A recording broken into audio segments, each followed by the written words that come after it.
Queridos irmãos, que a paz do Mestre Jesus possa encontrar acolhida dentro de nossos corações.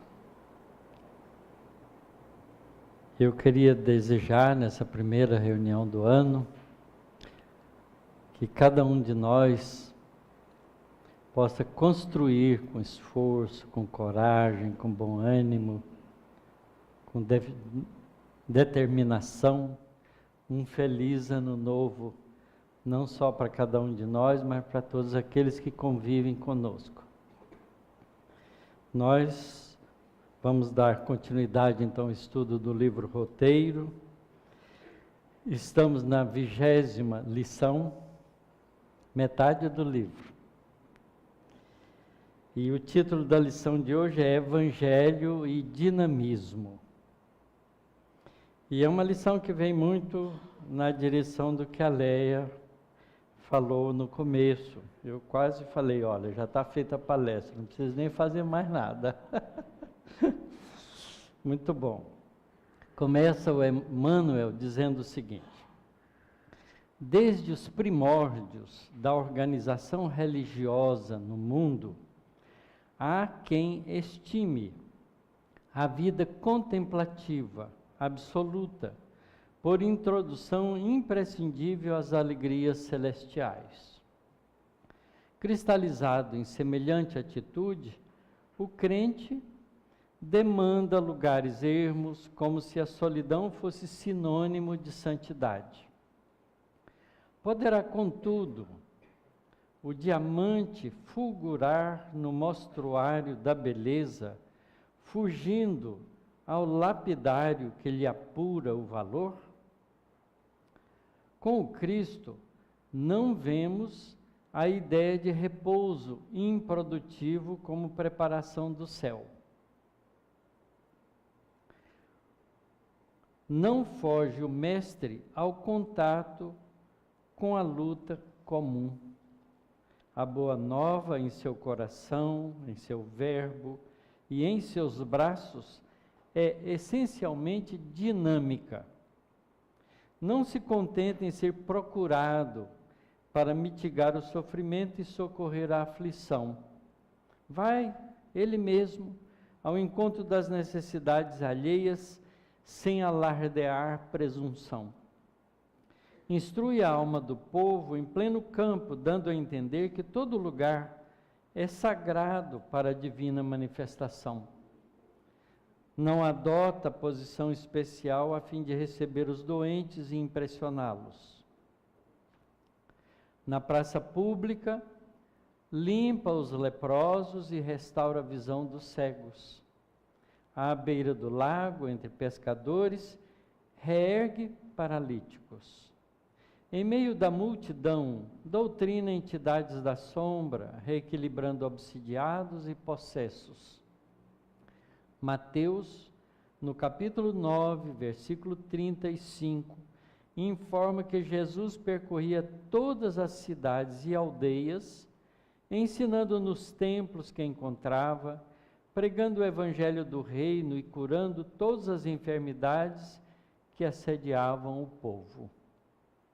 Em ocasião alguma, o encontramos fora de ação. Quando se dirige ao monte ou ao deserto, a fim de orar, não é a fuga que pretende, sim a renovação das energias para poder consagrar-se mais intensamente à atividade. Certamente, para exaltar os méritos do reino de Deus, não se revela pregoeiro barato da rua, mas afirma-se involuntariamente, invariavelmente pronto a servir. Atencioso, presta assistência à sogra de Pedro e visita afetuosamente a casa de Levi, o publicano, que lhe oferece um banquete. Não impõe condições para o desempenho da missão de bondade que o retém ao lado das criaturas. Não usa roupagens especiais para entender-se com Maria de Magdala, nem se enclausura em preconceitos de religião ou de raça para deixar de atender aos doentes infelizes. Seja onde for, sem subestimar os valores do céu, ajuda, esclarece, ampara e salva. Com o Evangelho institui-se entre os homens o culto da verdadeira fraternidade. O poder divino não permanece encerrado na simbologia dos templos de pedra. Liberta-se, volta-se para a esfera pública, marcha ao encontro da necessidade da ignorância, da dor e da miséria. Abraça os desventurados e levanta os caídos, não mais a tirania de Baal, nem o favoritismo de Júpiter, mas Deus, o Pai que através de Jesus Cristo inicia na terra serviço da fé renovadora e dinâmica, que sendo êxtase e confiança, é também compreensão e caridade para a ascensão do espiritismo humano à luz universal. Então vocês vejam que é bem a lição de fazer a mudança de comportamento aonde a gente estiver, como você sugeriu que a gente assuma esse compromisso nesse ano. É um ano bonito, né? 2020, redondinho. Se a gente terminar esse ano redondinho com a gente, vai ser ótimo. Então, a gente vê nessa lição que Emmanuel salienta exatamente a atitude de dinamismo do Evangelho, do trabalho de Jesus. Às vezes a gente fica achando, né, que como eu vou fazer isso? Eu não sou Jesus, a gente não é mesmo. E está longe ainda alguns bilhões de anos de distância da posição espiritual que Jesus já conquistou. Mas ele não veio para se exibir, ele veio para mostrar que a gente pode fazer isso, que ele, se ele conseguiu, sendo filho de Deus, como nós também conseguimos. Se ele foi capaz de vencer todas as agruras da vida terrena, fiel aos ensinamentos e o trabalho da realidade espiritual, nós também podemos. Então não há como a gente justificar o alheamento à sociedade, o alheamento aonde a gente está colocado. Todos nós queremos um mundo melhor. Mas há uma diferença entre querer e construir. Querer é fácil, desde que os outros façam. Eu gostaria de ter uma casa maravilhosa. Quem vai construir essa casa? Se cada um fosse capaz de construir a sua própria casa, eu garanto que não seria tão maravilhoso como tem sido, a rigor. A sociedade se organiza de uma maneira muito interessante. É por isso que a gente precisa estar sempre junto com os outros. Porque nós somos espíritos em evolução, andando, caminhando, adquirindo, construindo. E cada um de nós tem o seu próprio caminho. Então, cada um constrói em si mesmo as suas próprias aquisições. E aquilo que eu ainda não adquiri, eu posso contar com alguém que já adquiriu. Se eu tivesse sozinho, não faria isso. Então é importante que a gente entenda que a gente evolui como uma família universal. Aqui na Terra, nós somos pouco mais de 20 bilhões de espíritos habitando esse planeta, nos dois planos da vida. Uma parte encarnada, outra parte desencarnada, com um processo ciclo de troca de lugar. Daqui 100 anos, tem algum nenenzinho aí? Todos nós já estaremos no mundo espiritual. Todos, sem exceção.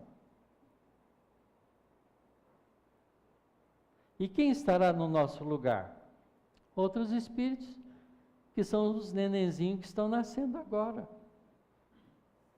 De que lado nós somos? De cá ou de lá? Dos dois? Qual a vida mais importante? Essa daqui ou a do outro lado? A do outro lado. Porque ela é permanente, essa é transitória. Porque enquanto ligados a uma matéria grosseira como nós estamos, essa matéria é transitória, ela não é durável.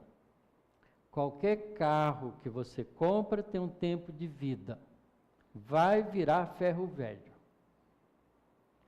Todo corpo que nós adquirimos na vida terrena tem um tempo de vida.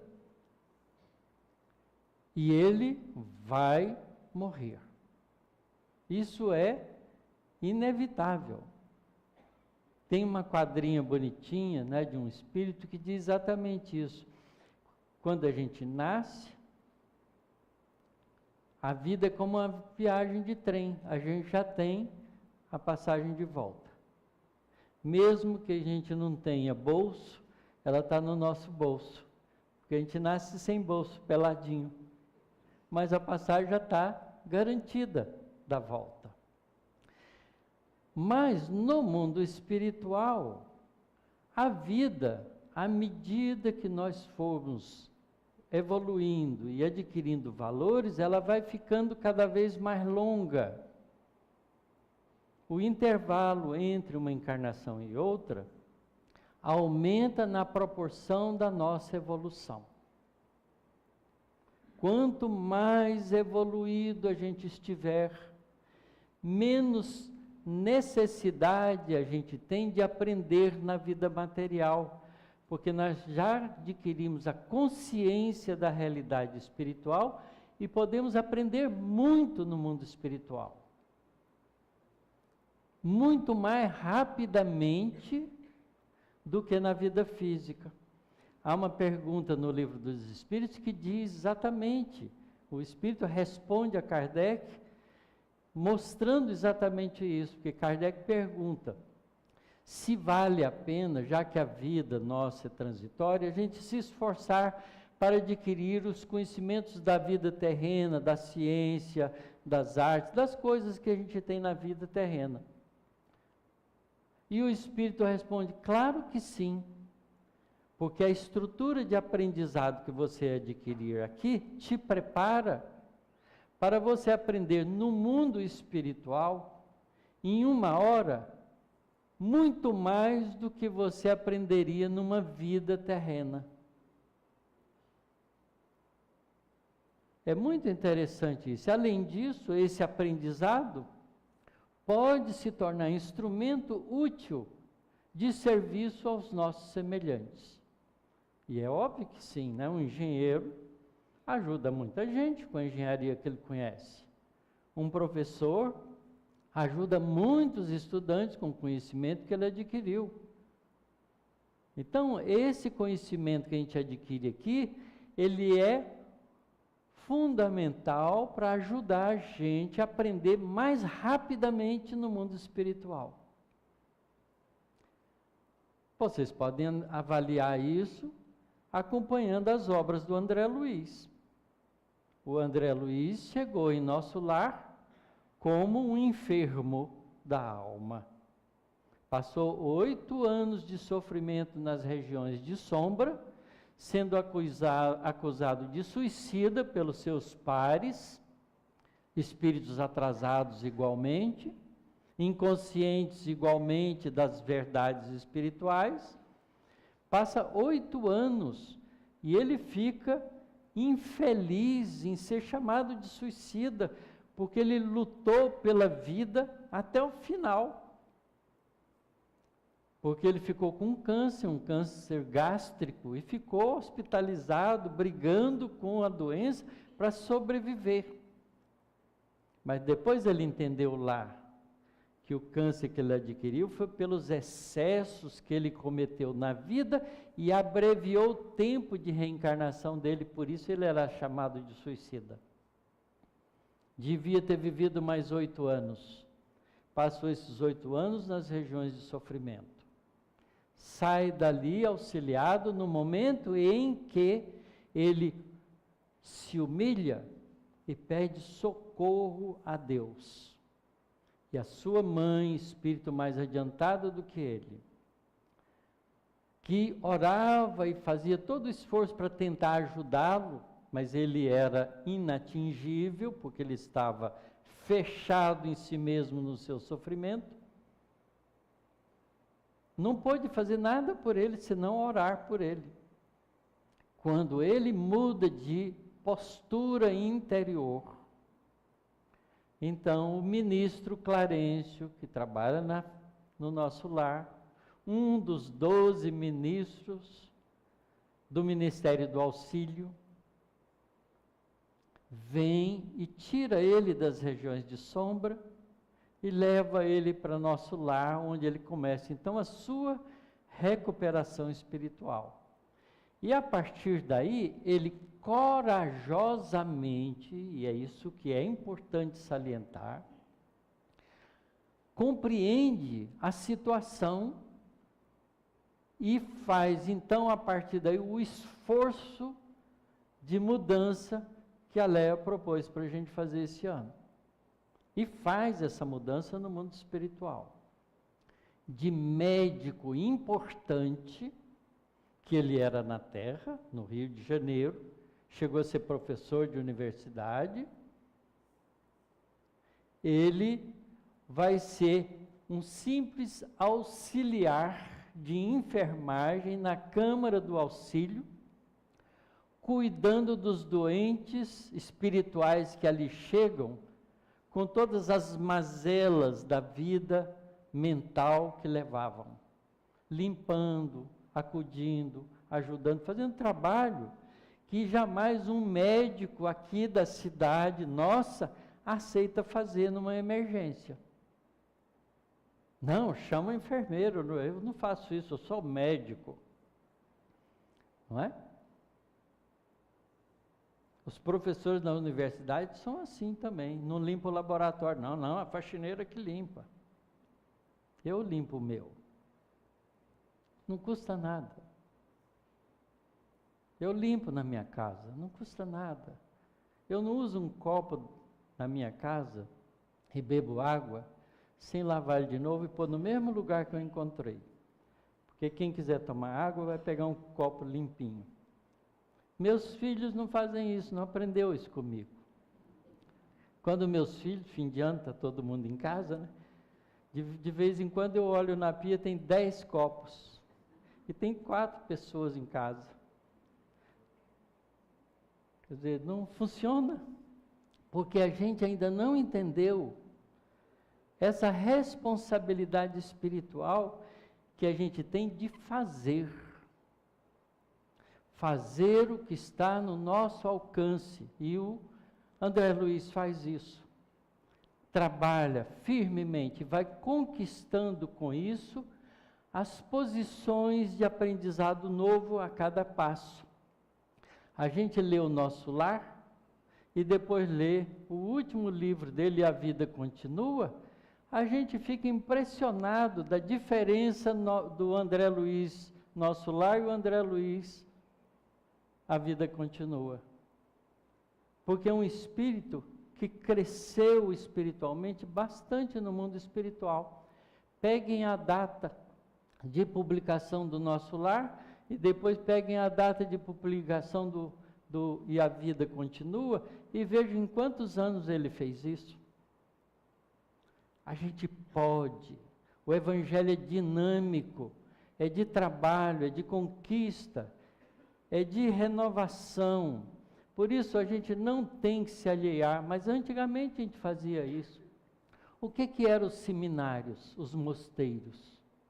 O que são os templos budistas que a gente ainda tem?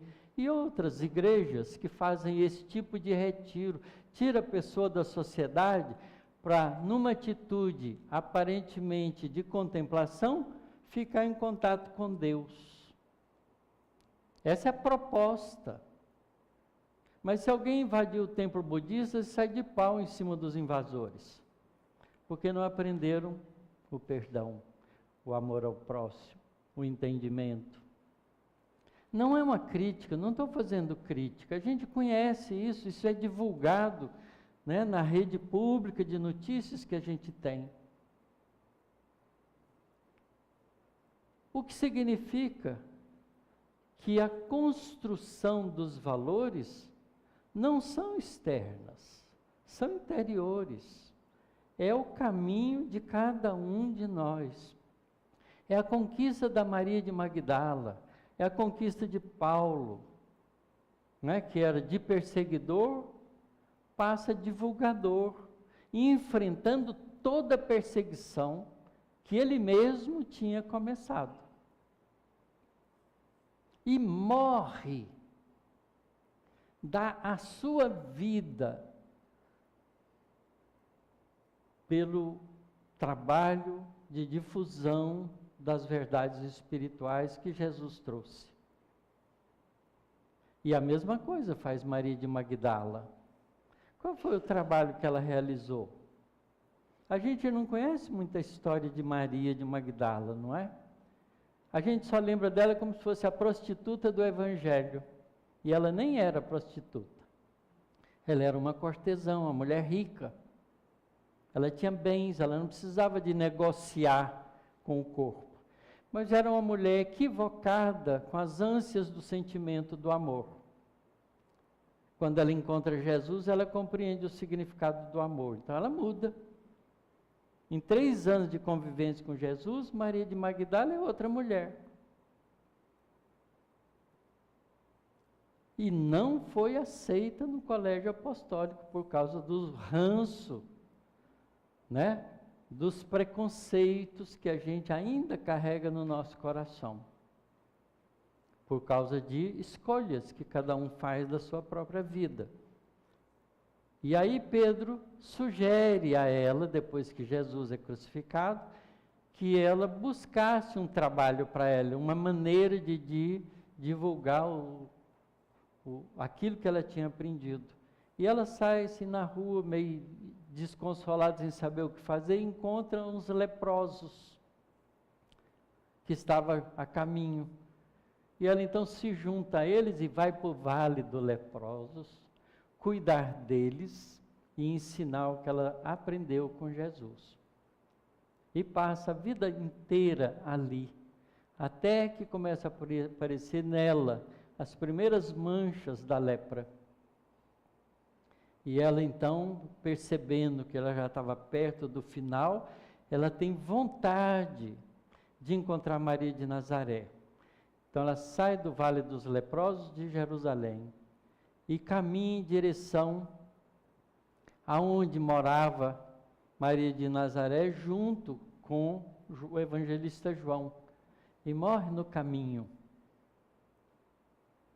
Mas Jesus vem recebê-la pessoalmente no mundo espiritual. Então vejam que é um esforço de mudança, de troca. O que é importante? A vida material ou a vida espiritual? Qual é o fundamento dos ensinamentos de Jesus? O que Jesus nos ensina com o seu exemplo? Que o nosso trabalho é o trabalho de conquista dos valores da alma. Quais são os valores da alma? São 2, só 2. A nossa busca é busca de 2 valores: saber e fazer com amor. É amar e aprender. Aprender e amar. Como a gente não sabe amar, a gente usa a definição do meu neto. O meu neto, quando tinha 4 anos de idade, ele falava assim: vovô, eu te amo, papai, eu te amo. E aí eu, dentro do carro, resolvi perguntar para ele: o que é amar, Felipe? Ele parou a cabecinha dele um pouquinho. Amar é cuidar. Pronto. Nós não sabemos amar? Não, mas sabemos cuidar. E cuidando, a gente aprende a amar. Porque a gente não sabe ainda o significado profundo desse sentimento que emociona o indivíduo até as profundezas da alma. Porque o amor é uma coisa transcendente ainda para nós. A gente não sabe o que é amar. Muitos de nós prometem ali no casamento que vai amar e respeitar o companheiro ou a companheira para o resto da vida. Não é? Porque ama.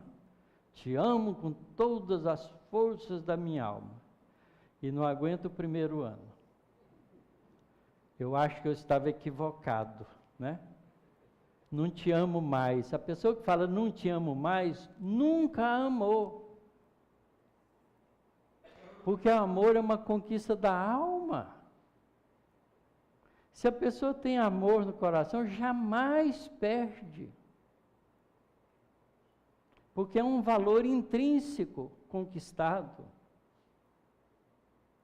É que a gente não ama, a gente gosta. E gosta especialmente das coisas que o outro faz para a gente. Adoro fulano, ele é ótimo, maravilhoso, está sempre pronto para ajudar, para não sei o quê, mas um dia se ele ficar com raiva e te xingar, você detesta ele para o resto da vida. Porque a gente é assim, não sabe amar, mas a gente sabe cuidar, a gente sabe servir, a gente sabe fazer isso que Jesus nos ensina, de ir auxiliar a pessoa que está precisando, ajudar aquele que está necessitado, ter paciência com aquele parente difícil. E a família é a melhor escola para isso, porque uma pessoa transeunte se ajuda e passa, depois nem vê ele mais.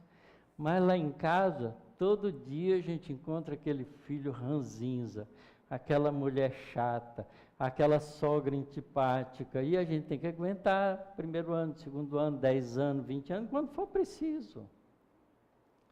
Então, quem é que tem que mudar? A pessoa que é ranzinza, ela podia mudar se ela compreendesse, mas se ela compreendesse, ela não era ranzinza. Então, quem tem que compreender é quem está percebendo que ela é ranzinza. Se eu estou vendo nela que ela é ranzinza, eu não devo ser, porque eu já enxergo isso. Então, eu faço o contrário e sirvo, e ajudo, e cuido. Olha, visitem abrigo de velhos. São todos abandonados pela família. Todos. Não há uma pessoa no abrigo de velhos que está ali porque não tem ninguém. Ele tem alguém que largou ele ali. E alguém que recebeu dele, daquela pessoa, daquele idoso, todos os cuidados da infância. E às vezes a gente diz, né, tem um ditado que diz, olha, um pai, uma mãe é para 10 filhos, 10 filhos, um filho não é? Não, 10 filhos não é para um pai, para uma mãe. Na verdade é porque a gente vai assumindo as responsabilidades particulares da gente e os pais vão deixando de ser importante. Não há maneira de dividir a vida com os mais idosos. Então, os abrigos de velho, as casas de auxílio a pessoas idosas, isso está crescendo aqui no Brasil, é um bom negócio. Tem casas estruturadas com toda a infraestrutura, mas você tem que ter um dinheiro bom para pagar aquilo. Tem médico, psiquiatra, psicólogo, que faz exercício, né? Que faz terapia de grupo, que faz terapia de diversão, mas paga caro. Mas a família prefere pagar caro do que cuidar. Porque as pessoas idosas querem ficar com as pessoas que elas amam. E esse cuidar, a gente pode fazer, qualquer um de nós.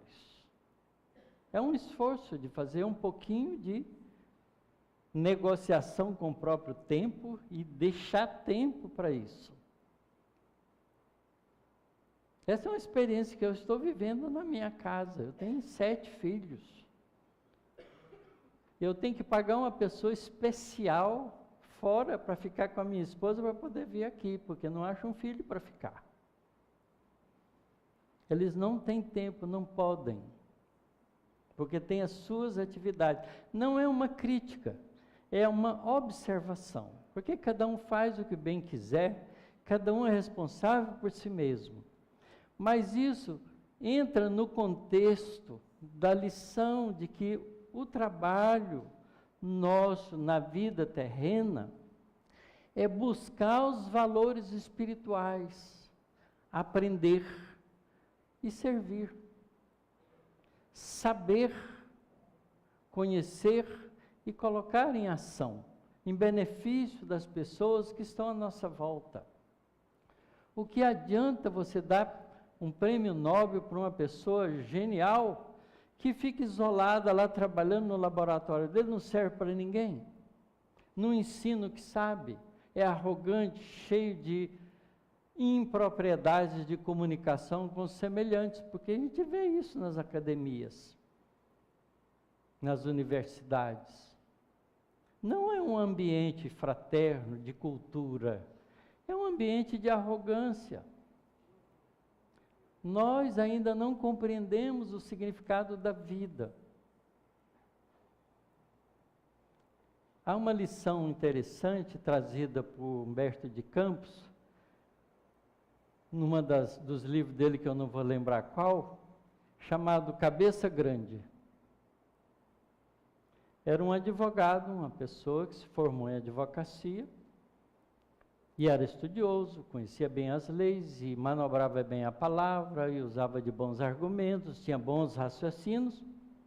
Acabou se tornando um advogado famoso, defendendo pessoas que podiam pagar, porque quanto mais ele ficava famoso, mais caro era o serviço, né, dele. E ele então ficou conhecido no meio do direito, da justiça, como grande cabeça. Porque ele, quando alguém o contratava para defender, podia ser o criminoso que fosse. Se tivesse dinheiro para pagar, ele tirava da cadeia. Porque ele sabia manobrar muito bem os recursos das leis humanas, que são sempre cheios de brechas. Uma inteligência hábil é capaz de usar esses recursos para atingir os seus objetivos. Então ele ficou famoso. Mas o grande cabeça desencarnou. E nunca teve na sua vida a capacidade de auxiliar qualquer pessoa que não pudesse pagar.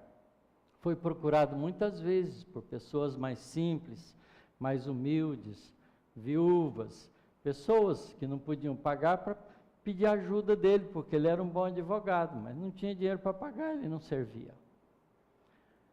E aí então foi para o mundo espiritual, o grande cabeça. E aí encontrou o resultado da sua arrogância e da sua ambição, importância, vaidade, orgulho, né, de ser o grande cabeça. E acabou solicitando para poder se corrigir, nascer numa favela do Rio de Janeiro, com hidrocefalia, agora era a cabeça grande. Porque não soube utilizar os recursos em favor do próximo. Nós todos temos isso em nossas mãos, porque não há nenhuma pessoa que não possa ser útil.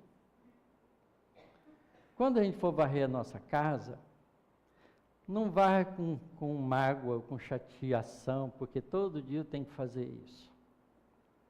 Varre pensando assim, eu vou deixar minha casa limpinha, para as pessoas que eu amo se sentir bem dela. A casa vai ser varrida do mesmo jeito, mas o resultado é completamente diferente. E todo o trabalho a gente pode fazer assim. Essa é a diferença de colocar o Evangelho em ação no meio onde a gente está inserido, do que simplesmente fazer meditação, fazer contemplação, fazer retiro espiritual e tudo mais que a gente inventa, achando que está se aproximando de Deus. Deus é, acima de todo, um Pai amoroso e bom. E se a gente quiser ficar perto dele, tem que ficar com amor no coração. E como a gente não sabe amar, vamos aprender cuidando, servindo, porque isso a gente sabe. A gente até acostuma. Olha, eu dormia 10 horas, 11 horas da noite e acordava 7, 8 horas da manhã. E se meu quarto tivesse escurinho, não tivesse compromisso, eu dormia até às 11 horas sem acordar, num sono só. Não faço mais isso, porque a minha esposa precisa de mim. E ela acorda muitas vezes durante a noite. Quando ela podia, ela acordava, ia ao banheiro sozinha e voltava e eu nem via. Nem sabia que ela ia, ela que me contava. Agora eu acordo todas as vezes com ela. Eu acostumei a fazer isso. A gente aprende a fazer. E não faço isso com raiva ou com chateação, porque está me acordando. Faço com prazer, porque ela é a minha companheira que me ajuda a vida inteira. É o suporte moral, emocional, que me sustenta na posição que eu estou. Sou um homem frágil. Os homens são muito mais frágeis do que as mulheres. As mulheres são muito mais fortes emocionalmente do que os homens. Então, uma companheira boa, legal, é o suporte do marido. E ela foi. Se eu não fiz besteira nesse mundo, eu devo a ela. Como é que você não vai fazer isso por amor, por cuidado, por prazer? Eu nunca cozinhei na minha casa. Estou virando um ótimo cozinheiro, viu, Léo? Estou aprendendo, a gente aprende, tudo a gente aprende se quiser. Como? Você é um físico, cientista, professor da USP, cozinha? Claro, por que não? Qual o problema? E lava as panelas, lava os pratos, tudo. Não deixo nada sujo, porque eu não gosto de pia suja. Eu gosto da pia limpa. Se eu quero fazer um café, eu vou lá e está limpinho tudo. A gente constrói a vida da gente com o esforço pessoal de cada um. E a gente, como é um espírito, já vivido muitas encarnações, todos nós somos, a gente tem habilidades que a gente nem imagina que é capaz de fazer. Tenta, experimenta. A gente se descobre, porque a gente não se conhece.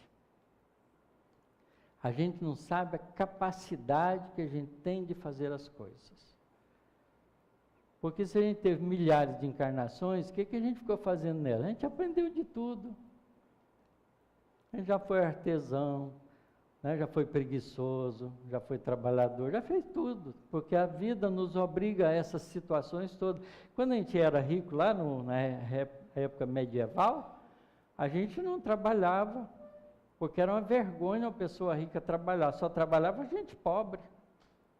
As pessoas cultivavam o ócio. A gente era ocioso porque era uma virtude. Ocioso, só era ocioso quem era rico. Porque tinha os pobres para trabalhar para eles. Até que foi acabando tudo isso e a gente criou o negócio, que é negar o ócio. Né? E a gente virou até trabalhador, não é? Todos nós trabalhamos em alguma coisa. Somos negociantes, trocamos experiências de trabalho uns com os outros, porque o dinheiro é o veículo para isso. Então, a gente vive no meio das pessoas, a gente tem que entender que os ensinamentos de Jesus não são para ser admirado, não são para ser só conhecido, são para ser colocado em prática no lugar que a gente estiver. Onde Jesus estava? No meio das pessoas. Ele era filho de um artesão, né, de um carpinteiro. Ele aprendeu carpintaria com o pai e trabalhava como carpinteiro. Ele era conhecido como o filho do carpinteiro. Quem esse carpinteiro acha que é falando de Deus? O Evangelho tem críticas desse tipo, só ler. Porque ele sempre viveu no meio das pessoas, fazendo e ensinando como a gente deve ser para ser um espírito feliz. Porque o objetivo dos ensinamentos de Jesus não é fazer a gente virar mártir. Mas todo indivíduo que é diferente no meio social vira mártir, não é? Essa briga toda que a comunidade, né, do terceiro sexo está fazendo é porque eles são hostilizados pelos outros dois sexos. Porque se não fosse, ninguém estava fazendo movimento nenhum. Né? Mas a gente, quando a gente é diferente do meio da gente, a gente é hostilizado. Quando eu era jovem espírita, tinha 18, 19, 20 anos, a minha família, que tinha alguma formação espírita, me lembra uma vez, porque eu comecei a me dedicar à doutrina, a aprender, a estudar, frequentar a mocidade espírita. Nos meus domingos, em vez de eu ir para clube, para qualquer outra coisa, eu ia para o abrigo dos velhos com a turma da mocidade, para fazer um dia feliz para os velhinhos que ali estavam. Aprendi com a juventude espírita isso. Né? Esse trabalho de pensar nos outros. E o meu pai começou a ficar chateado comigo, porque eu não tinha tempo para a família mais. Né? Os meus tempos livres, eu estava estudando, fazendo o meu curso, ou estava com alguma atividade que a doutrina espírita me oferecia. Tinha reunião mediúnica, eu comecei a reunião mediúnica com 20 anos. Ainda bem, porque tem experiências maravilhosas com o mundo espiritual. Então, essas coisas são conquistas que a gente vai fazendo. Um dia meu pai disse, hoje você não vai, era domingo. Eu tinha uma reunião mediúnica que eu ia domingo. 7h da noite a gente começava a reunião. Das 7 às 9 a gente tinha um grupo de estudo e prática mediúnica. E depois das 9h, 9h30, eu ia para o clube dançar. Porque isso faz parte da vida também. Dançar é ótimo. Desrespeitar o parceiro enquanto você dança é outra coisa. Isso não tem nada a ver com a dança. Né? É outra história. Então eu ia dançar. Eu sempre fui um jovem alegre. Aí meu pai disse, hoje você não vai. Eu tinha quase 22 anos. E eu não briguei com meu pai. Falei, não posso ir não, pai. Não. Você vai ficar aí. Tá bom. Então, boa noite para vocês. Deitei, dormi, saí do corpo, fui para a reunião. Porque ele pode prender o meu corpo, mas não pode prender o meu espírito. A minha realidade espiritual é livre. E eu fui para a reunião mesmo, tenho certeza disso.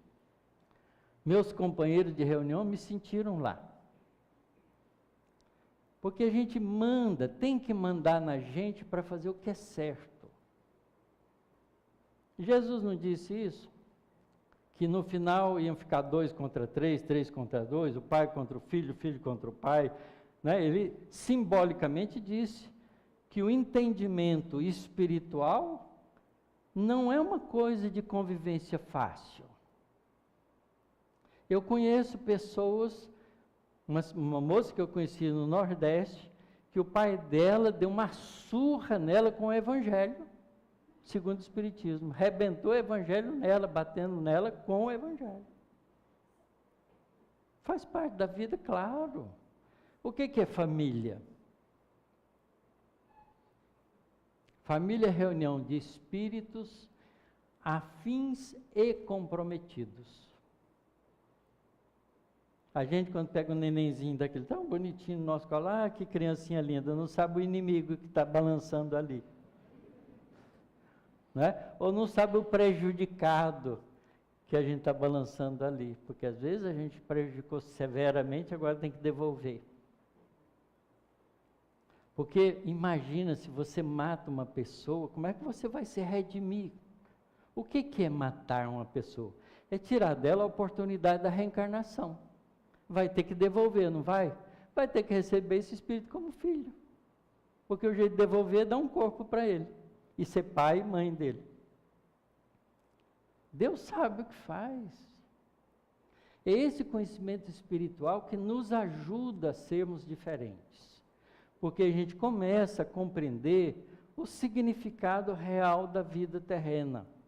Que não é fazer uma conta bancária abastecida, ter o carro novo, a casa que a gente mora, porque a gente não pode garantir que tem isso sequer um minuto. Né? Eu tenho amigos que acabaram de defender o doutorado e morreram.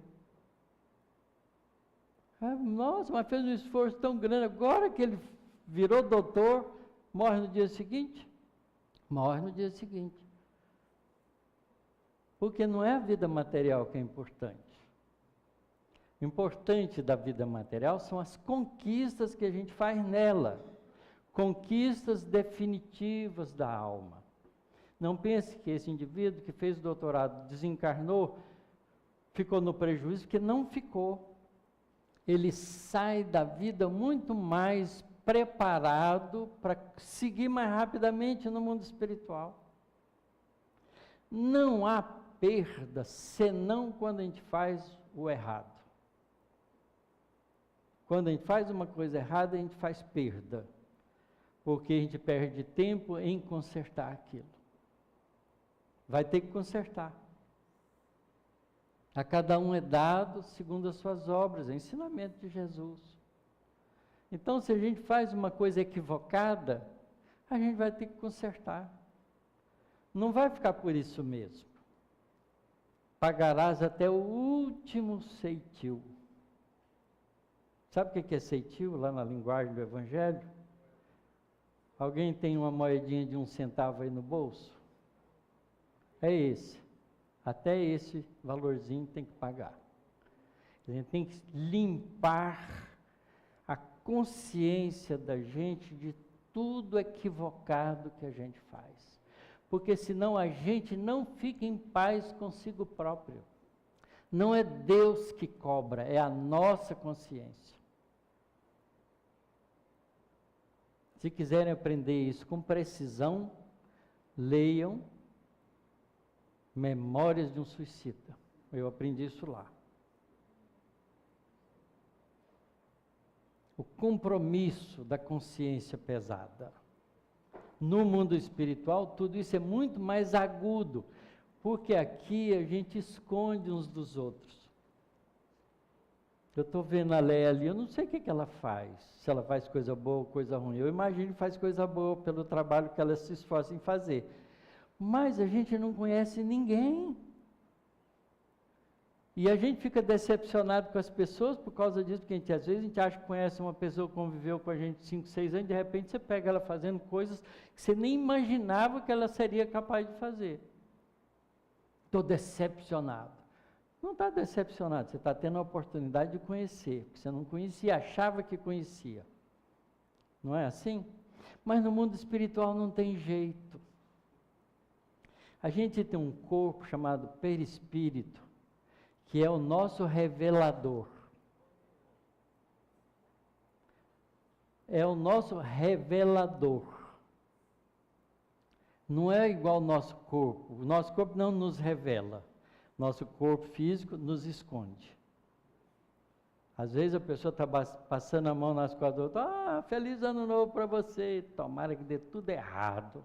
O pensamento é outro. Mas a gente fingidamente, né? O espírito não consegue fazer isso, porque o que ele pensa, ele mostra. O corpo espiritual é moldado pelo pensamento e o sentimento do espírito. Então, se você fez cara feia espiritual para ele, a cara feia é do corpo perispiritual. Você vai olhar e vai ver. Tem lições espirituais mostrando isso para a gente. Uma moça linda entrou por ali, mas o André Luiz está percebendo a alma dela, mas que alma horrorosa, porque ela está negra de pensamentos horrendos, uma sombra que ela projeta dela mesma, não projeta luz. E o espírito, quando pensa coisa boa e faz coisa boa, ele projeta luz. Então todo mundo identifica. Leiam Obreiros da Vida Eterna. É um livro maravilhoso que mostra isso para a gente. Tem uma casa espiritual, que os espíritos constroem casa com a força do pensamento, usando o fluido cósmico universal. Uma casa transitória, locada numa região de sofrimento e sombra de espíritos comprometidos. E um grupo de espíritos trabalhadores no bem usam essa casa, construíram essa casa, chama de casa transitória, para ajudar aqueles espíritos que já podem ser ajudados. Tipo André Luiz, depois de 8 anos de sofrimento. E aí, o ambiente já estava tão contaminado e tão pestilencial, que era preciso uma purificação do ambiente. Os espíritos organizam, os espíritos mais superiores ainda do que aqueles que trabalhavam na casa, organizam uma limpeza do ambiente, com descargas. Eles dizem a palavra elétrica, mas não é a mesma coisa das nossas descargas elétricas, mas com as descargas energéticas necessárias para limpar um pouco o ambiente, para ficar sustentável. É como limpar um pântano, né? É como uma chuva torrencial, com muito raio, né? Porque o raio produz ozônio, e o ozônio é bactericida, mata todas as bactérias do ar. A gente morre de medo do ar, mas ele é extremamente benéfico. E a chuva maravilhosa que cai, limpa as nossas cidades, limpa os nossos telhados, limpa todo lugar que a gente está vivendo. Se não tivesse chuva, a gente ficava num ambiente pestilencial, doentio. Tem inundação? Azar, porque os homens é que constroem na beira dos rios. Os rios estavam ali antes dos homens, das casas deles. Para que construir na beirada? A imprudência é nossa. Não tem nada a ver com a natureza. São Carlos tem inundação todo ano. Não, quem escolheu morar na grota foram os são carlenses. Tá certo? Ali era uma grota, tem um rio que passa ali, a cidade é assim, toda a água acumula ali. E a gente não deixa quintal, porque com preguiça a gente cimenta. Né? A planta. Eu comprei uma casa que tinha uma jabuticabeira. O meu vizinho, a primeira coisa que falou assim, vou pedir um favor para você. Corta a sua jabuticabeira que ela joga muita folha no meu quintal. O quintal dele é todo cimentado. Aí eu respondi para ele assim, olha, eu comprei a jabuticabeira, a casa veio por acompanhamento. Então eu, no máximo, posso dizer para o senhor que todas as vezes que der jabuticaba, eu te dou um pouco. Porque as pessoas são assim, não querem trabalho. As cidades, todos os quintais estão cimentados. Eu tenho jardim na minha casa. E a parte que está arrumadinha, eu pus bloquete. Porque bloquete um encosta no outro, a água infiltra. Então a água vai para dentro da terra. Não corre por cima. Mas a cidade está impermeabilizada. Choveu, ainda bem que chove, porque lava as ruas. Tira toda a sujeira. E entope geralmente porque a gente jogou muito lixo na rua. Não é assim? Então, isso tudo é atitude de evangelho na vida. A gente pensa que não é, mas é assim. Então, esse ambiente da casa transitória precisava dessa limpeza. E, obviamente, que espírito atrasado morre de medo de tempestade. Sem crítica. Não é? Se esconde debaixo da cama quando está dando muito raio. Eu vou lá filmar, adoro ver raio. É lindo. A formação dos raios no ar é fantástico. Se caiu em mim é porque é hora de eu ir embora. Qual é o problema? Só vai matar meu corpo.